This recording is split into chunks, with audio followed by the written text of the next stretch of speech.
నమస్తే అండి. First of all congrats మీకు. థ్యాంక్ యూ సార్, మీ సహకారానికి ధన్యవాదాలు.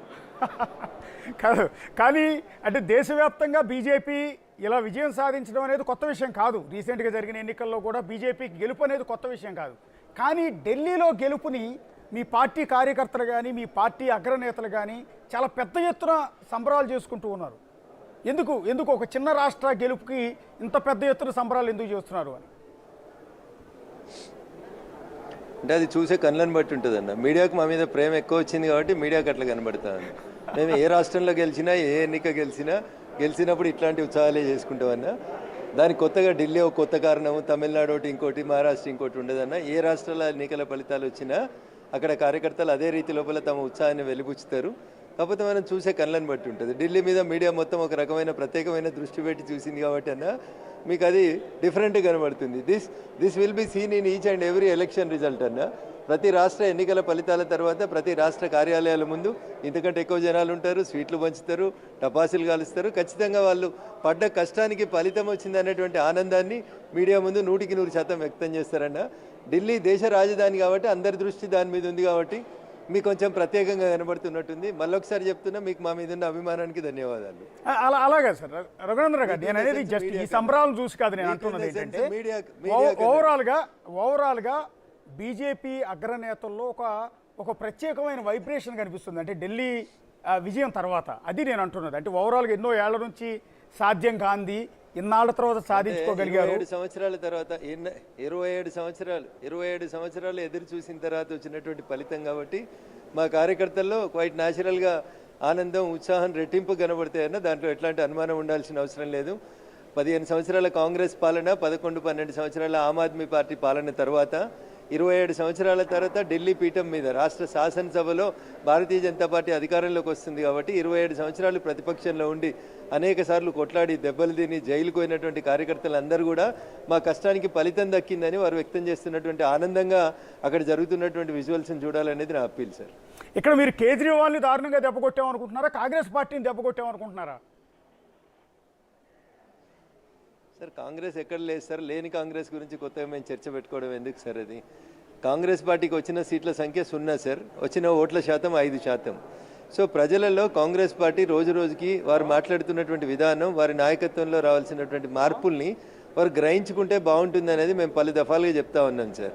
సార్ వాయనాడులో గెలిస్తే ఈవీఎంలు మంచివి సార్, మహారాష్ట్రలో ఓడిపోతే ఈవీఎంలు చెడ్డయి సార్, ఒకటే రోజు ఎన్నికైతుంది సార్. అట్లా మాట్లాడితే సార్ ప్రజలు ఏమనుకుంటున్నారని ఆలోచించాలి కదా. ఈ మాత్రం కూడా తేడా లేకుండా నోటికి ఏదో వస్తుంది మాట్లాడాలి అన్న. ఎంపీ ఎలక్షన్స్లో ఓటర్లు వేరు రాష్ట్రాలలో ఉద్యోగాల కోసమో ఇంకో దానికోసమో పోతారు. ఎమ్మెల్యే ఎలక్షన్స్ వచ్చినప్పుడు మా రాష్ట్రానికి జరుగుతున్న ఎలక్షన్స్ అని వస్తారు. ఉదాహరణకు హైదరాబాద్ తీసుకుంటామన్నా, ఒక 40-50 లక్షల మంది తెలంగాణేతరులు ఇక్కడ ఓటర్లుగా నమోదై ఉన్నారు. వీళ్ళందరూ తమ సొంత రాష్ట్రంలో ఎన్నికలు జరుగుతున్నప్పుడు ఆ రాష్ట్రానికి పోయి ఓటేస్తారు. అన్న నువ్వు ఎన్నడూ ఓటేసినావో వేయలేదో నాకు తెలియదు. రేపు మీ ఊర్లో సర్పంచ్ ఎలక్షన్ వచ్చిందనుకో, అందరు పోయి వాళ్ళ ఊర్లలో ఓటర్ నమోదు చేసుకుంటారు. కాబట్టి there will be compulsory difference of votes for the parliament, assembly. మళ్ళీ మీరు గ్రామ పంచాయతీ ఎన్నికలకు వచ్చినప్పుడు ఓట్ల సంఖ్య గణనీయంగా పెరుగుతుంది, మారుతుంది.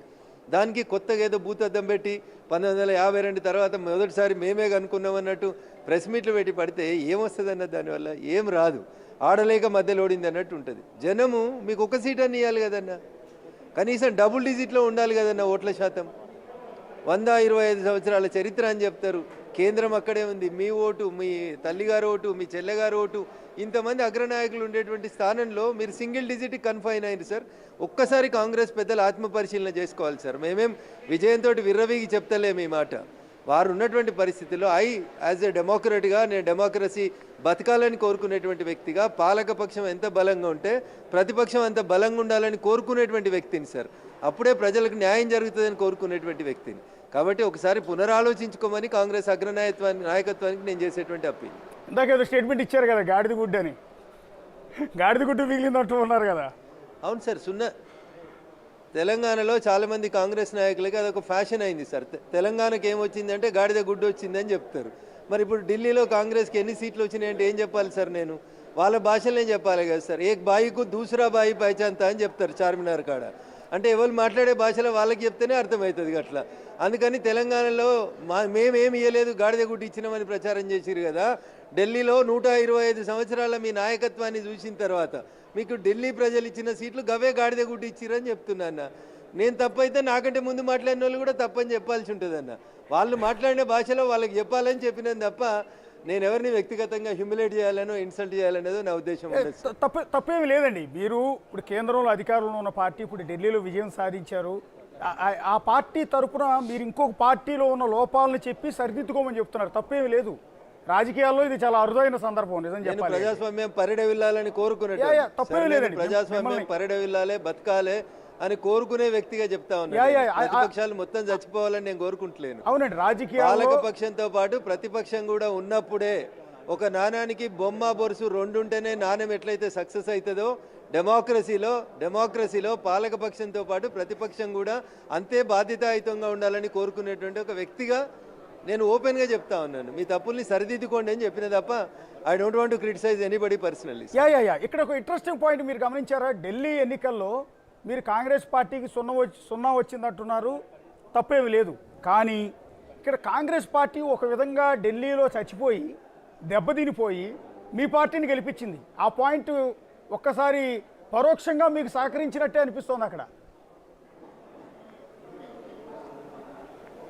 నేను మాట్లాడితే బాగుండదేమో సార్. ఒమర్ అబ్దుల్లా అని జమ్మూ కాశ్మీర్ ముఖ్యమంత్రి గారు ఒక ట్వీట్ చేసినారు. ఏమని?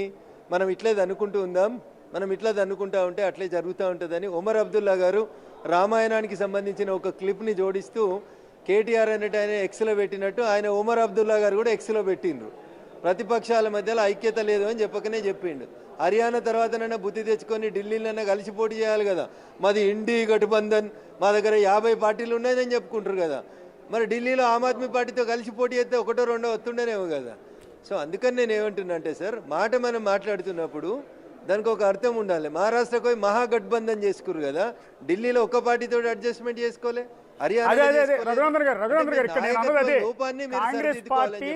కాంగ్రెస్ పార్టీ ఒక విధంగా దెబ్బతినిపోయి 0 సీట్లు తెచ్చుకొని మీ పార్టీని గెలిపించింది. ఎలా అంటే మీ పార్టీకి వచ్చింది 47.6 ఓట్ల పర్సెంటేజ్, ఓడిపోయిన ఆమ్ ఆద్మీ పార్టీకి వచ్చింది 44.4%. మీకు ఆ పార్టీకి మధ్య ఉన్న గ్యాప్ 3.3% మాత్రమే. కానీ కాంగ్రెస్ పార్టీకి వచ్చిన ఓట్ల పర్సంటేజీ 7.2. మీ రెండు పార్టీల మధ్య ఉన్న మార్జిన్ కంటే కూడా డబుల్ కాంగ్రెస్ పార్టీకి వచ్చాయి. ఒకవేళ మీరు చెప్తున్నట్టుగా ఆమ్ ఆద్మీ పార్టీ కాంగ్రెస్ కలిసి కనుక పోటీ చేసి ఉండుంటే 50% పైగా ఓట్లు వచ్చి మిమ్మల్ని ఓడించేవాళ్ళు. 1-2 సీట్లు కాదు, మాకు 60 సీట్లు వచ్చేటివి. మాకు అప్పుడు 60 సీట్లు వచ్చేటివి. ఆమ్ ఆద్మీ పార్టీ రెండు కలిస్తే అది అపవిత్ర, అది ఎట్లనో చెప్తా సార్. 2 × 2 4 అవుతుంది, 2+2 కూడా 4 అవుతుంది అని చెప్పి ఎప్పుడు కూడా అట్లా జరగదు సార్ అట్లా. కాబట్టి ఒకసారి అర్థం చేసుకోవాల్సింది ఏంటంటే ఆ రెండు కలిస్తే ఆయనతో కూడా రాకపోతుండాలి, మాకు 60 సీట్లు వస్తుంటుండే. అంటే కలవటం వల్ల వ్యతిరేకత ఇంకెక్కువ వచ్చి ఉండేదేనా? అవును, సీట్లు రాని వాళ్ళంతా రెబల్గా పోటీ చేసేవాళ్ళు సార్. అప్పుడు వాళ్ళకి లాభం కంటే నష్టం ఎక్కువ జరిగేది. ఎందుకంటే వాళ్ళు కూర్చోబెట్టి మాట్లాడి సముదాయించి రెండు పార్టీలు కలిసి క్యాంపెయిన్ చేసేంత ఓపిక లేదు సార్ వాళ్ళకి. అది వాళ్ళకు ఉన్నటువంటి డ్రాబ్యాక్. సార్ ఇక్కడ మిమ్మల్ని గెలిపించారు, కేజ్రీవాల్ని పక్కన పెట్టి 3 సార్లు ముఖ్యమంత్రిగా ఉన్న వ్యక్తిని పక్కన పెట్టి మరి మీ పార్టీని గెలిపించారు. కానీ మీ ముందు చాలా సవాళ్ళు ఉన్నాయి. ఎందుకంటే ఢిల్లీలో ఉన్న పొల్యూషన్ కావచ్చు, అక్కడ యమునా నది పొల్యూషన్ కావచ్చు, ట్రాఫిక్ కావచ్చు, రోడ్లు కావచ్చు. Delhi BJP after taking the charge as the chief minister will definitely address and will definitely change the shape, color, atmosphere of the Delhi. Thank you sir. Yeah, thank you Raghunandan Rao garu. Yes, అది BJP MP Raghunandan ఉత్సాహంగా కనిపిస్తూ ఉన్నారు. So గెలుపు పైన అహంతో విర్రవేగకుండా కాంగ్రెస్ పార్టీకి ఒక సలహా ఇచ్చే ప్రయత్నం చేస్తున్నారు. ఈ ఎన్నిక